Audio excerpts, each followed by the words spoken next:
नमस्कार दोस्तों, कहानी संग्रह में आपका स्वागत है। हमारी आज की कहानी है पिता की सीख।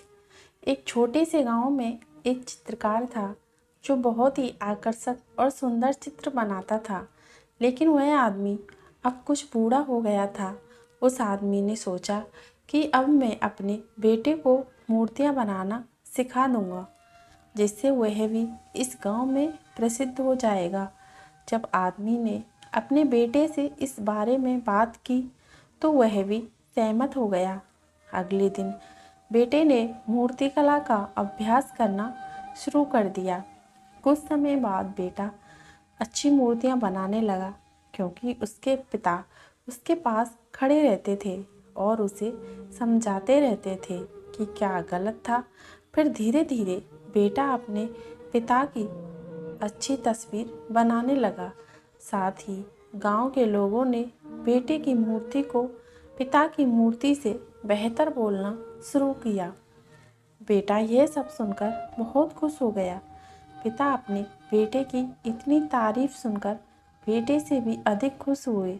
लेकिन अब जब पिता ने अपने बेटे को उसकी गलती बताई तो बेटे ने कहा, मैं आपसे कहीं बेहतर मूर्तिकला बनाना जानता हूँ और मेरी मूर्तिकला की कीमत आपकी मूर्तिकला से अधिक है।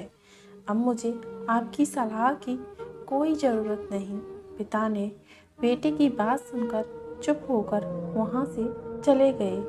कुछ दिन बाद बेटे ने अपने पिता से कहा कि मुझे लगता है कि मेरी मूर्तियों की कीमत उतनी नहीं होनी चाहिए जितनी अभी है, और मुझे लगता है कि उन्हें दूसरी दुकान में बेच देना चाहिए, जिससे मुझे अधिक पैसा मिलेगा।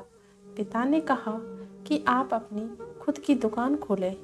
जब बेटे ने अपनी अलग दुकान खोली तो उसने अपने पिता की मूर्तियों से अधिक पैसे वसूल लिए। जो लोग पिता की मूर्तियों को अधिक पैसे देते थे वे बेटे की मूर्तियों को भी खरीदना शुरू कर दिया।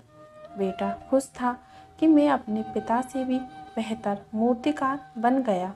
सब कुछ समय तक ऐसे ही चलता रहा, लेकिन फिर लोगों ने बेटे की मूर्तियों को देखना भी बंद कर दिया। अब लोग पिता की दुकान पर अधिक जाते और वहाँ से मूर्तियाँ खरीदते। बेटे ने अपनी मूर्तियों को और बेहतर बनाने की कोशिश की, लेकिन ऐसा नहीं हुआ। बेटा प्रयत्न करते हुए थक गया। बेटा अपने पिता की दुकान पर इतनी भीड़ देखकर बहुत गुस्से में आ गया। आपने अपनी मूर्तियों में ऐसा क्या किया कि लोग आपकी ही दुकान से मूर्ति खरीद रहे हैं? मेरी मूर्तियों को कोई देखना भी नहीं चाहता। बेटे ने अपने पिता से कहा। पिता ने से सुनकर मुस्कुराकर कहा, और उसने कहा, ऐसा इसलिए हुआ क्योंकि तुमने ये सीखना भी छोड़ दिया कि अच्छी मूर्ति बनाने के तरीके क्या हैं। सुनकर बेटे ने कहा, लेकिन मैंने अपनी मूर्तियों को अच्छा बनाने की बहुत कोशिश की, लेकिन फिर भी कोई फ़ायदा नहीं हुआ।